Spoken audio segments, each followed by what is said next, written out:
तो यशवा है मशियाक में मेरा आप सबको शबा शलोम। यहोवा बाप को बहुत सारी आशीषें और बरकतें दें। आए हम इज़राइल के लिए, यरूशलेम के लिए प्रार्थना करें कि मेरा अदोनाई यहोवा इज़राइल को, यरूशलेम को शलोम की आशीषें दे और इज़राइल की जो खोई हुई भेड़ें हैं वो यशवा है मशियाक के नाम से बचाई जाएं और यहोवा के सुसमाचार की आग इस पूरी पृथ्वी में फैलने पाए। हर हृदय, हर एक मन यहोवा के सुसमाचार की आग के द्वारा शुद्ध होने पाए और अदोनाई के नाम को महिमा मिलने पाए। यशवा है मसीह के नाम से हम मांगते हैं, आमीन आमीन।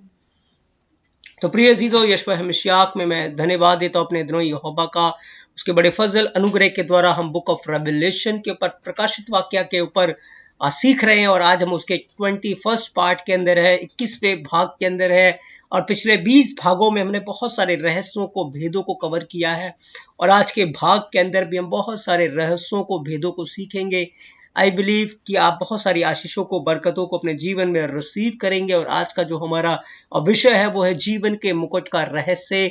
आज हम जीवन के मुकुट के बारे में प्रकाशित वाक्य की किताब से सीखेंगे और अब तक हमने प्रकाशित वाक्य 2 अध्याय उसके 7 वचन तक हमने सीख लिया था और आज हम प्रकाशित वाक्य 2 अध्याय 8 से 10 वचन के ऊपर हम मनन करेंगे। हम उसके ऊपर अपना ध्यान केंद्रित करेंगे और सीखेंगे आज इसके अंदर जो आशीष और बरकत यहोवा ने अपने लोगों के लिए रखी है कि एक जीवन का मुकुट देने की प्रतिज्ञा, वो विश्वास योग्य जो लोग रहेंगे उनके साथ वो एक जीवन के मुकुट को देने की प्रतिज्ञा करता है। प्रिय अजीजों, तो आए हम जाने कि वो जीवन का मुकुट क्या है। लिखा है कि स्मुरना की कलीसिया के स्वर्गदूत को यह लिख, जो प्रथम और अंतिम है, जो मर गया था और अब जीवित हो गया है, वह ये कहता है। यीशु मसीह ने कहा कि जो प्रथम है और जो अंतिम है, जो मर गया था और अब जीवित हो गया है। एक बात हमेशा याद रखें, इस कलीसिया के ऊपर इस बात को यीशु मसीह ने प्रकट किया कि जो आदि है और अंत है, जो मर गया था और अब जीवित हो गया है। मसीह में जीने के लिए हमें मरना बहुत जरूरी है, क्योंकि यीशु मसीह मरा तभी वो जी उठा। यदि वो ना मरता तो वो कभी भी जी नहीं उठता। अगर मसीह में हम जीना चाहते हैं, हम अनंत जीवन को चाहते हैं, तो बहुत जरूरी है कि हम मरे। बिना मरे आपको कुछ भी नहीं मिल सकता, कोई भी लाभ आप अपने जीवन में हासिल नहीं कर सकते। मरना पड़ेगा, मौत का स्वाद आपको चखना पड़ेगा। याद रखें, हमें मरना किससे है?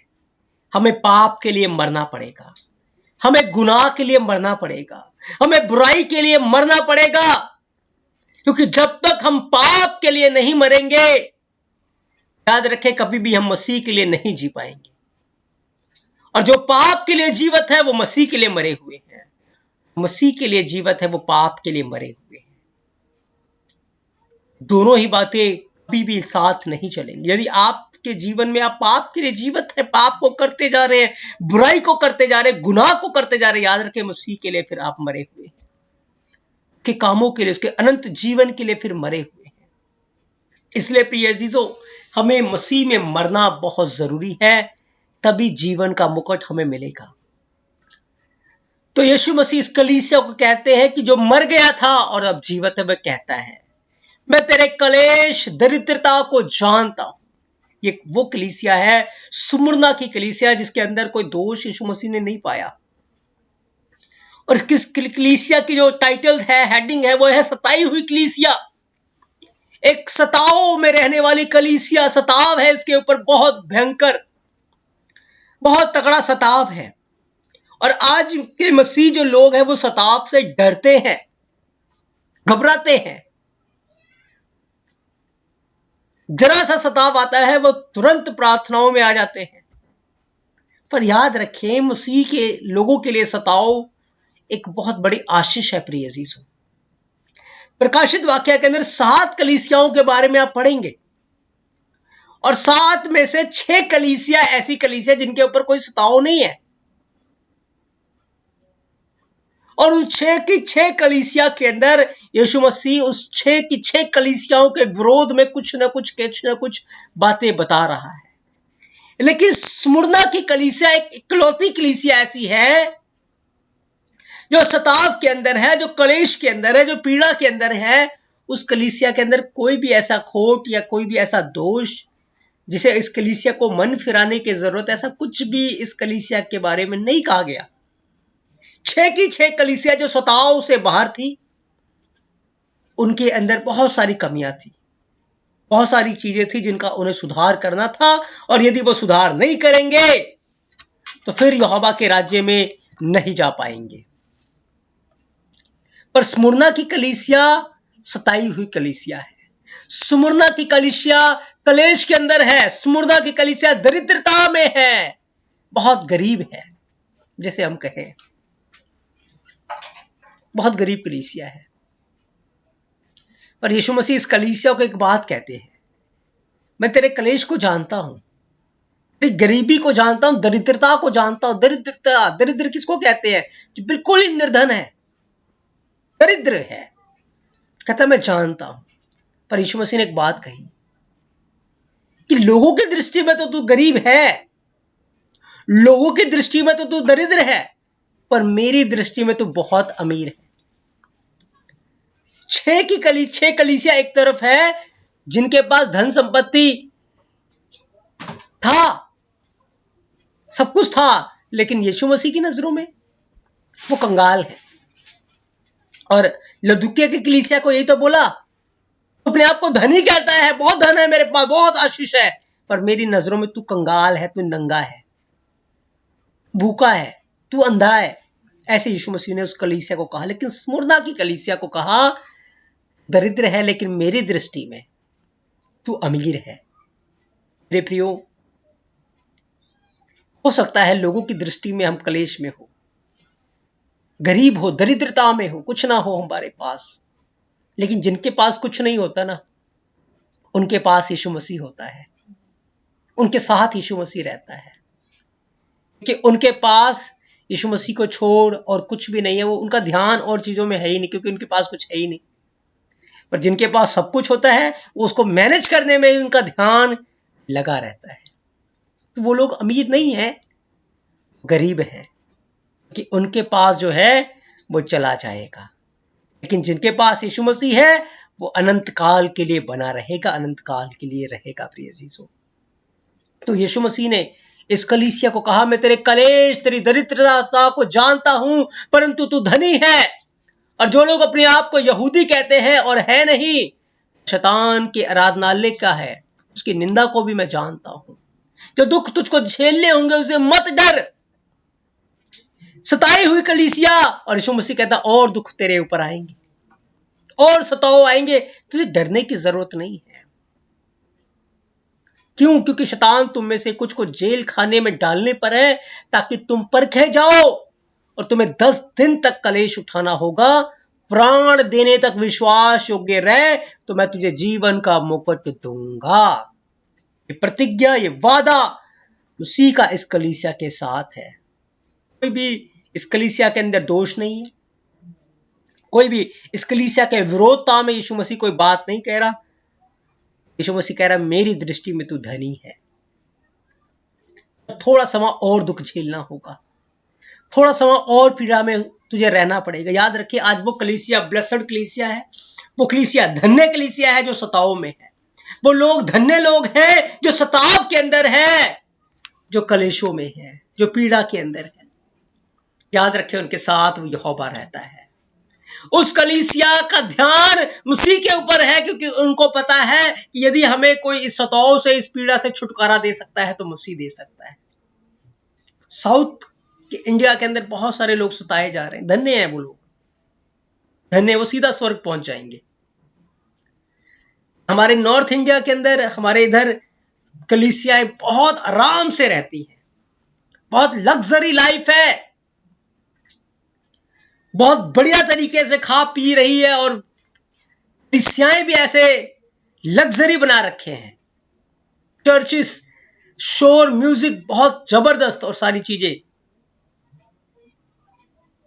लेकिन ये कलीसिया यीशु मसीह की नजरों में क्या है? कंगाल है। इन कलीसियाओं के अंदर लोग तो आते हैं, लेकिन वो फैशन, ऐसा लगता है जैसे शादी में आए हैं। इन कलीसियाओं में वो बातें है ही नहीं।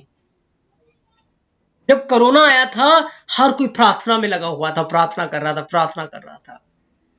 अब धीरे धीरे कोरोना चला गया, सब ठंडे पड़ गए धीरे धीरे। याद रखे, ये जो सताव है, ये जो बीमारियां हैं, ये जो पीड़ा है, कलेश है, एक ऐसे आग की सेक की तरह है, जो समझ लीजिए चारों तरफ आग लगी हो और एक बंदा घर के अंदर है, उसको पता बाहर आग लगी, मैं बाहर जाऊंगा तो जल जाऊंगा, और वो घर के अंदर चुपचाप बैठकर प्रार्थना कर रहा है। बस उसी तरीके से ये चीजें होती है, जो हमें मसीह से चिपके रहने के लिए हमारी मदद करती है। एक विश्वासी को जब वो कलेश में होता है, जब वो सताव में होता है, जब वो पीड़ा में, उसको पता है कि हर जगह लोग मुझे मारने के लिए पीड़ा में है, इस वक्त बस मसीह से मैं लिपटा रहूंगा, मैं प्रार्थना में लगा रहूंगा, मैं आराधना में लगा रहूंगा, तो ही मेरा छुटकारा बनेगा, तो ही मैं उद्धार पाऊंगा। अगर मैं इस वक्त पीछे हट गया तो हमेशा के लिए नाश हो जाऊंगा। मेरे प्रियो, जब मसीह लोग सताए जाते हैं, जब मसीह लोगों के ऊपर दुख आते हैं, वो बहुत ही उनके लिए गोल्डन अपॉर्चुनिटी है। कहता हूं, उससे अच्छी बात और कुछ नहीं हो सकती, अच्छी बात कुछ नहीं हो सकती। पर उस समय उन्हें ईमानदारी से प्रार्थना में रहना है, सताव में बने रहना है, विरोधता में जो विरोध हो रहा है उसमें खड़े रहना है। यीशु मसीह ने कहा, प्राण देने तक विश्वास योग्य रहे, तो फिर मैं तुझे जीवन का मुकुट दूंगा। अब मैं एक बात आपको बताना चाहता हूं, क्यों इस कलीसिया के ऊपर जब इतना सताव है, इतनी पीड़ा है, तब भी यीशु मसीह और पीड़ा उनके ऊपर आने दे रहा है। अगर यीशु मसीह चाहता तो इस कलेश से पहले ही, इस पीड़ा से पहले ही विश्वासियों को अपने पास बुला ले, उठा के बोले जाए। आज जिस दुख से हम गुजर रहे, जिस विपत्ति से हम गुजर रहे, जिस पीड़ा से हम गुजर रहे, यीशु मसीह चाहे तो वो पीड़ा हमारे ऊपर ना आए, लेकिन क्यों आने देता है वो? ताकि प्रिय चीजों, हमारी परख हो, हम परखे जाएं। जब शैतान बागे अदन के अंदर आया, हवा परखी गई थी ना, वो ईमानदार नहीं निकली। क्यों? क्योंकि उसके पास अनुभव नहीं था, एक्सपीरियंस नहीं था, वो पहली मुलाकात थी शैतान के साथ। लेकिन जब हम इन दुखों में से, इन कलेशों में से, इन परीक्षाओं में से निकलकर एक अच्छा भला अनुभव ले लेते हैं, एक्सपीरियंस लेते हैं शैतान को हराने का,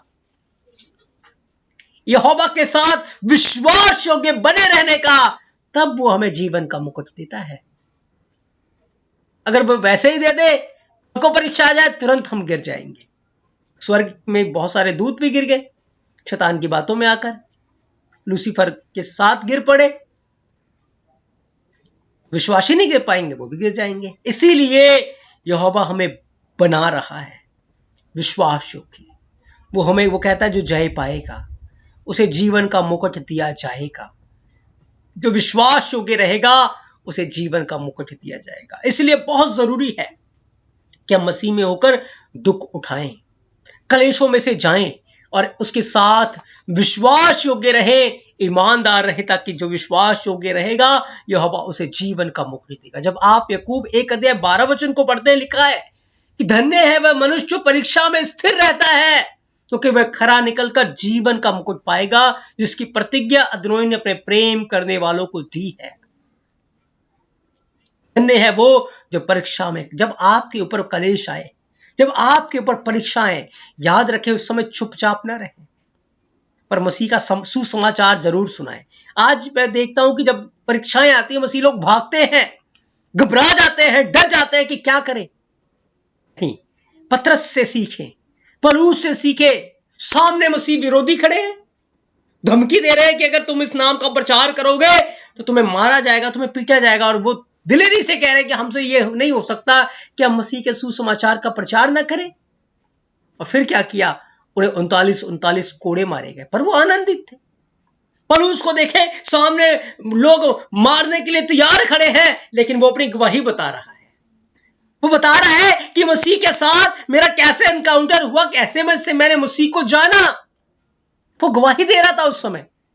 आज जब लोग कलेश में होते चुपचाप शांत भागते हैं, दौड़ते हैं, ये इधर उधर, कलेश से बच के निकलते, ये वही समय होता है हमें मसीह की गवाही देने का। वही समय है, उस समय हम मसीह को पुकारे, उसकी महिमा करें। इसीलिए तो हमें रखा है। और जब हम उस समय गवाही दे रहे होंगे, उस समय वचन का प्रचार कर रहे होंगे, उस समय प्रार्थना में होंगे या आराधना में होंगे, हमें सामर्थ मिलेगी प्रिय यीशु। लेकिन यदि चुपचाप रहे तो विश्वास कमजोर हो जाएगा, निर्बल हो जाएगा। इसलिए मुंह बंद करके ना रखें, चाहे मारने के लिए हो, चाहे कुछ भी कर रहे हो, आपके साथ सताव में हो, उस समय अगर आप ऐसी सिचुएशन में कि भाग नहीं सकते, ऐसे हालात में है भाग नहीं सकते, मसीह की गवाही दे। कैसे मसीह ने आपके जीवन को बदल दिया, की गवाही दे, उसकी महिमा करे, उसके नाम को उस समय पुकारे, अपने सिर को आसमान की ओर उठाएं, आपका छुटकारा निकट होगा। यीशु मसीह इस कलीसिया के अंदर कहता है दुख तेरे ऊपर आएंगे। और आज बहुत सारे लोग सताव में हैं, वो लोग धन्य हैं, वो जीवन का मुकुट पाएंगे यदि विश्वास योग्य बने रहेंगे। वचन के अंदर लिखा है, जब हम पढ़ते हैं मसीह भी हमारे समान हो गया। जब आप इब्रानिया 2:14 से 16 वचन को पढ़ते हैं, मसीह चाहता तो बड़े आराम से बस लहू बहाकर हमारे पापों का निजात कर देता, उद्धार करता, लेकिन नहीं, वो हमारी समानता में आया। हमारे समान उसने दुख सुख भोगा, पीड़ा उठाई, कलेश उठाया, दर्द उठाया। उस दर्द के कारण, उस पीड़ा के कारण लिखा है उसे मृत्यु पर शक्ति मिली और शैतान को उसने निकम्मा कर दिया। मेरे प्रियो, जब हम कलेश में जाते हैं, हम सताव में जाते हैं, हमें एक सामर्थ मिलती है और उस सामर्थ के द्वारा आप शैतान को निकम्मा कर देते हैं, उसे शर्मिंदा कर देते हैं। क्योंकि उस समय जब आप विश्वास योग्य रहते हैं, दुष्ट शर्मिंदा हो जाता है, वो भागने को मजबूर हो जाता है। क्योंकि वचन के अंदर लिखा है इब्रानिया 2:14 को जब आप पढ़ेंगे, 16 वचन तक आप पढ़ेंगे तो लिखा है, अर्थात शैतान को निकम्मा कर दे और जितने मृत्यु के भय के मारे जीवन भर दासत्व में फंसे हैं उन्हें छुड़ा ले, क्योंकि वह तो स्वर्गदूतों को नहीं वरन अब्राहम के वंश को संभालता है। याद रखें, जब आप कलेश में बने रहते हैं, पीड़ा में सताव में बने रहते हैं, आप मसीह के साथ उसकी महिमा में संभागी होते हैं और आप ये दिखाते हैं कि मौत से हमें डर नहीं लगता, क्योंकि मौत हमारा कुछ भी बिगाड़ नहीं सकती। हम पहले ही मरे हुए हैं, हम पहले ही पाप के लिए मर चुके हैं। अब मौत का हमारे ऊपर कोई भी अधिकार नहीं है। यहोवा में कोई हमें मार नहीं सकता। यहोवा ने कहा, वचन में लिखा है, कोई तुम्हारा बाल भी बाका नहीं कर सकता। सब बाल गिने हुए हैं, बिना मेरे पिता की मर्जी के कुछ भी नहीं हो सकता। इसलिए घबराना मत, टेंशन मत लेना। तो जब ये सामर्थ, ये हिम्मत दिलेरी लोग हमारे जीवन में देखेंगे, उनके अंदर भी हिम्मत आएगी, उनके अंदर भी यही सामर्थ आएगी और वो भी मसीह के लिए तैयार हो जाएंगे प्रिय यीशु। इसलिए इन सारी बातों का नमूना यीशु मसीह ने हमें करके दिखाया। देखो, लिखा है यूहन्ना 12:24 के अंदर, यीशु मसीह ने कहा, मैं तुमसे सच सच कहता हूं कि जब तक गेहूं का दाना भूमि में पड़ के मर नहीं जाता वो अकेला रहता है, परंतु जब वो मर जाता है तो बहुत फल लाता है। और जो अपने प्राण को प्रिय जानता है वह उसे खो देता है, और जो इस जगत में अपना प्राण अप्रिय जानता है वो अनंत जीवन के लिए उसकी रक्षा करता है। याद रखिए, गेहूं का दाना, यीशु मसीह ने कहा, जब तक भूमि में गिर के मर नहीं जाता वो अकेला रहता है। याद रखिए, मसीह में जो आज धर्मी लोग हैं वो पाप के लिए मरे हुए हैं, और जब हम पाप के लिए मर जाते हैं, अपने आप को बो देते हैं जमीन के नीचे, तो फिर हम धर्मी लोगों की कैटेगरी में आ जाते हैं, विश्वास के नायकों में आ जाते हैं, जिसमें अब्राहम शामिल है, इसाक शामिल है, यकूब है, नूह है, हनोक है, एलिया है, एलीशा है, मूसा है, दानियल है, आजरा है, नहमिया है। इन सारे लोगों के साथ हम विश्वास के श्रेणी में आ जाते हैं, फिर हम अकेले नहीं रहते। लेकिन जब तक गेहूं का दाना भूमि में गिर के मरता नहीं, वो अकेला रहता है, वो लोगों के साथ संघर्ष करता रहता है। लेकिन जब हम अपने जीवन को पाप के लिए मार देते हैं, मसीह में अपने जीवन को बुराई के लिए मार देते हैं और अपने आप को यहोवा के राज्य में बोते। याद रखें, हम विश्वासियों की मंडली में शामिल हो जाते हैं। और जब हम वचन को पढ़ते हैं ना, तो वो वचन हमें सामर्थ देता है। क्यों? क्योंकि हम उसी मंडली के लोग हैं। आज जो पाप में जिंदा है, जब वो वचन पढ़ते हैं, उनको समझ में नहीं आता। उनको वचन समझ में नहीं आता है। वो कहते हैं ना, हमें वचन समझ में नहीं आया, हमने सुना, हमें समझ में नहीं आया। क्यों? क्योंकि उस घराने के है ही नहीं, अभी तक उस घराने से बाहर हैं। लेकिन अगर फिल्मी सॉन्ग सुनाया जाए, उनको मूवी दिखाया जाए, तो पूरी मूवी स्टोरी याद हो जाती है। क्यों? क्योंकि वो उसी फैमिली से बिलोंग करते हैं। हम कौन सी फैमिली से बिलोंग करते हैं? आज चेक करें हम अपने आप को, देखें हम अपने आप को। इसलिए प्रिय अजीजों, यीशु मसीह ने कहा, जब तक गेहूं का दाना भूमि में गिर के मर नहीं जाता, बहुत जरूरी है हम पाप के लिए मरे, हम बुराई के लिए मरे, हम गुनाह के लिए अपने जीवन को खत्म करें कि मैं पाप नहीं कर सकता, मैं बुराई नहीं कर सकता, क्योंकि मैं गुनाह के लिए मर चुका हूं, मैं पाप के लिए मर चुका हूं, मैं बदकारी के लिए मर चुका हूं, मैं मसीह के लिए बस जिंदा हूं। अपने अंदर के अहंकार को, घमंड को, जेलसी को, क्रोध को खत्म कर दीजिए, मार दीजिए। अपने आप को यहोवा के राज्य में बो दीजिए। अब मसीह में जो कलेश हम पर आएंगे, सताव हम पर आएंगे, हम उनमें वफादार रह पाएंगे। याद रखें, जब कलेश आपके ऊपर आएंगे, मसीह की सामर्थ आपके ऊपर छाया करेगी, मसीह का हाथ आपको संभालेगा। और जब आप विश्वास योग्य रहेंगे, तो फिर जीवन का मुकुट जरूर पाएंगे। वचन के अंदर लिखा है यीशु मसीह के बारे में, जब आप यशाया 53 अध्याय 10-11 वचन को पढ़ते, लिखा, तो भी यहोवा को यही भाया उसे कुछ ले, और उसी ने उसको रोगी कर दिया, और वह अपना प्राण दोष बलि करे, और तब वह अपना वंश देखने पाएगा, वह बहुत दिन जीवित रहेगा, उसके हाथ से यहोवा की इच्छा पूरी हो जाएगी। लिखा, वह अपने प्राणों का दुख उठाकर उसे देखेगा और तृप्त होगा। जब तक हम अपने प्राणों का दुख नहीं उठाएंगे, प्राण नहीं कहेंगे कि दुख उठा, क्योंकि प्राण हर चीज बढ़िया बढ़िया चाहता है।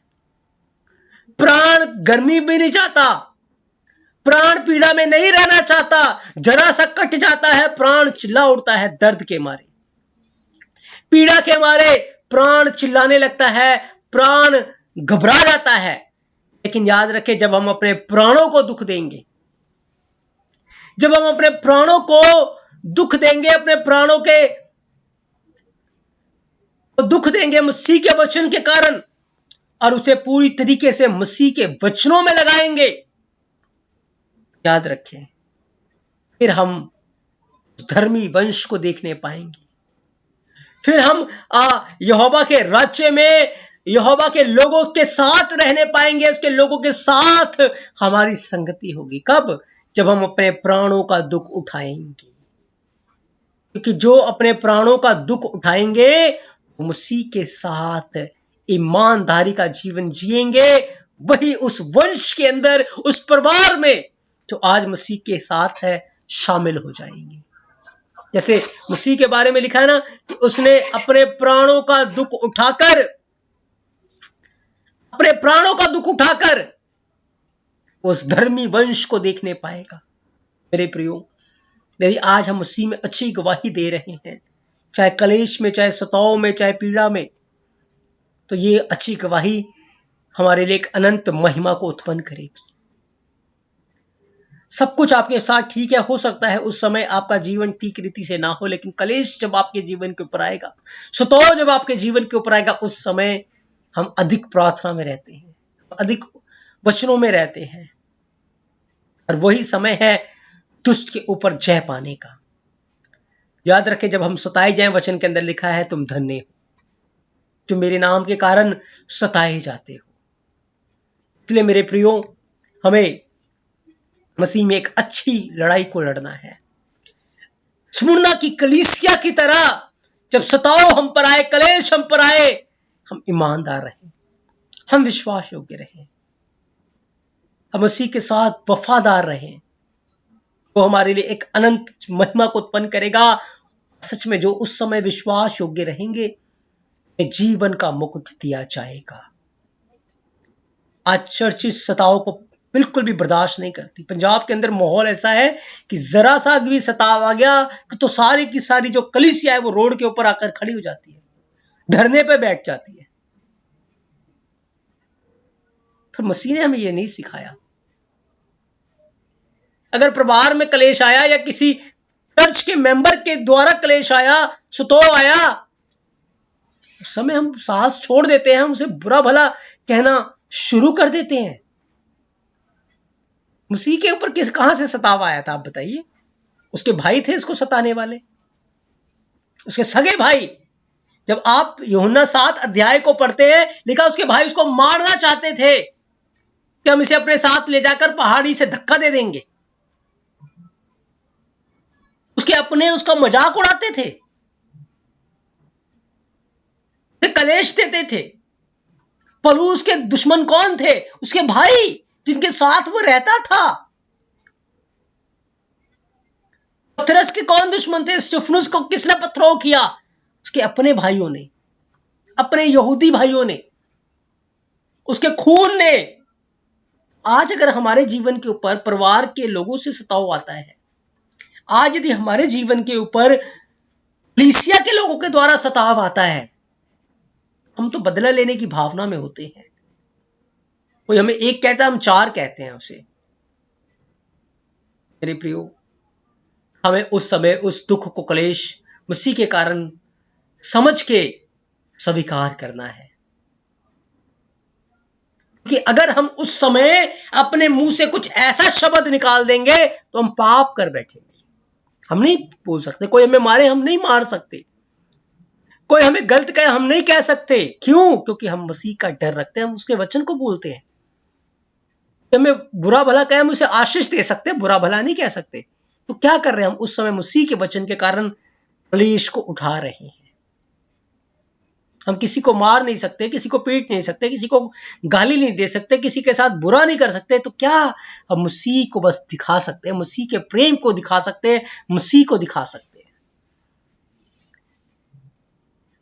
कलीसिया का सताव उठाने का कारण क्या था?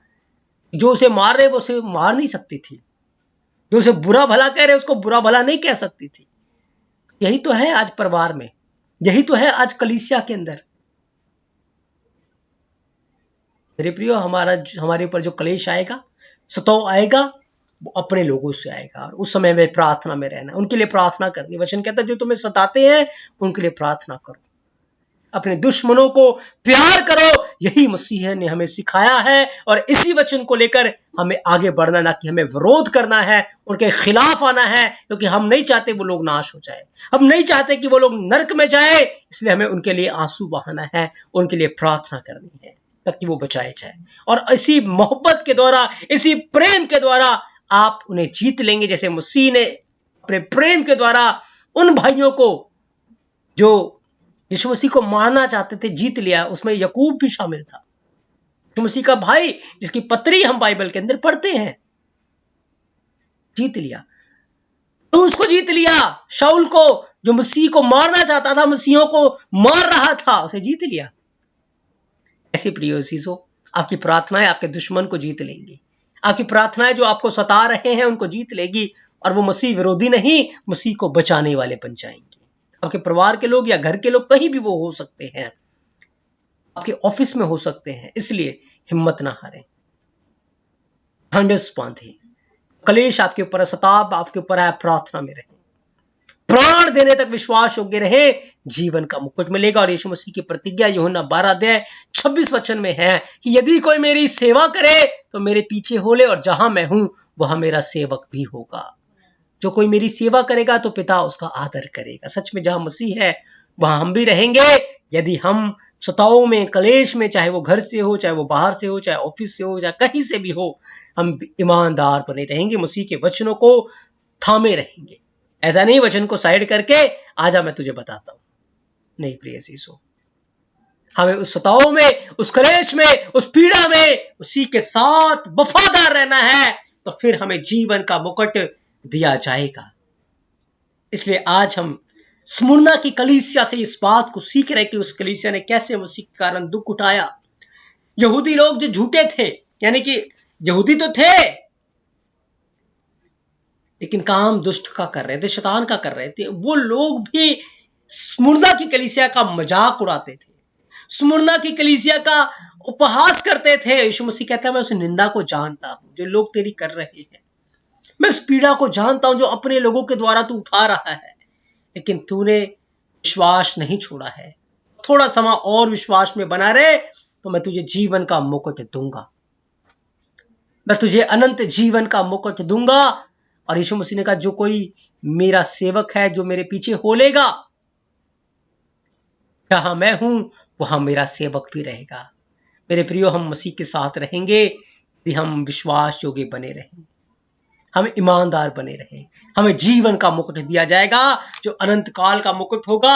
आदम उस मुकुट को खो बैठा, लेकिन याद रखिए मसीह में जयवंत होने के द्वारा हम उस मुकुट को कभी नहीं खोएंगे। हम हमेशा हमेशा के लिए अनंत जीवन में बने रहेंगे। क्यों? क्योंकि हमने शैतान के ऊपर फतह हासिल की है, जय हासिल की है। यहोवा बाबा अपने इस पवित्र वचन के द्वारा आप सबको बहुत सारी आशीषें और बरकतें दे, और आप और भी यहोवा में बढ़ते जाएं। यहोवा बाप सबके साथ हो। आमीन।